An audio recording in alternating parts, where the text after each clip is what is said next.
Here's your Storm Tracker weather forecast with meteorologist Mike Hurd. Hot 90-degree days across southwest Montana have been few and far between for most areas. Bozeman and Butte just 1 to 2 days respectively. Dillon's picked up about 6 90-degree days so far this summer.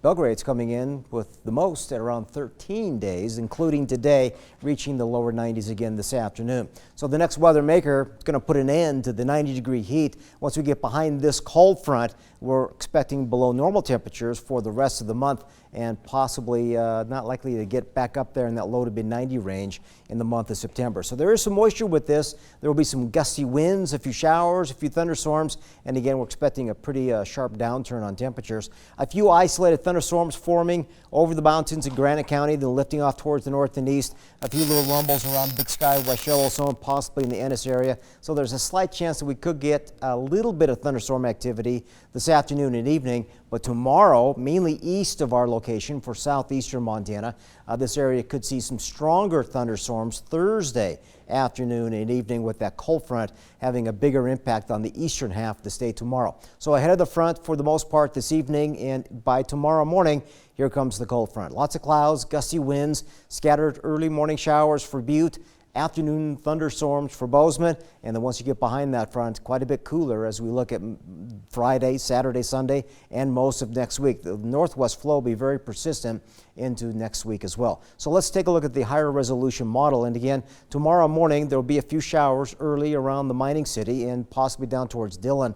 But in the afternoon, once the atmosphere becomes a little more unstable as it warms up, we'll start to see a ripple effect of some scattered thunderstorms pressing through the region.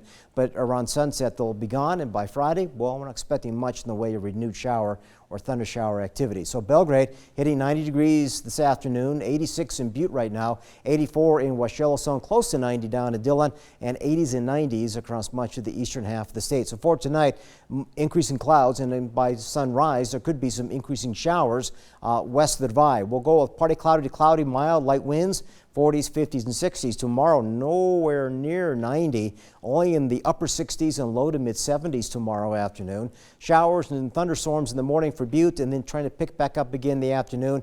But behind that front, some stiff and cool northwest winds around 10 to 20 miles per hour. Increasing clouds by tomorrow morning for these areas towards the south and east, 40s and 50s. Tomorrow, it's mainly afternoon rumbles that'll be clipping this area.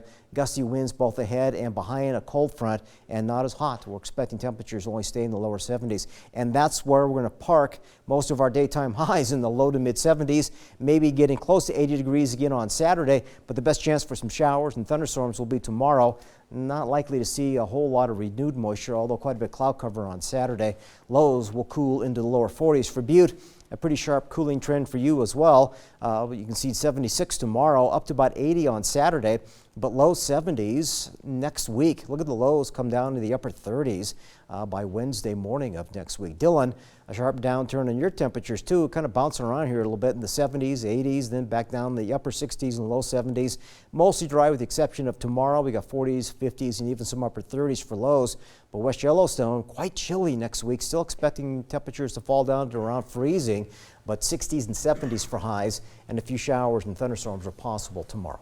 I don't like seeing those 32 freezing temperatures. Not in August, no. Yeah, really? Yeah, all right. yeah. All right, Nick Petriccioni's in with sports, and we're talking more high school football. We're starting up our previews again, and I stopped by Belgrade this morning to see how the Panthers are going to adjust to the double A.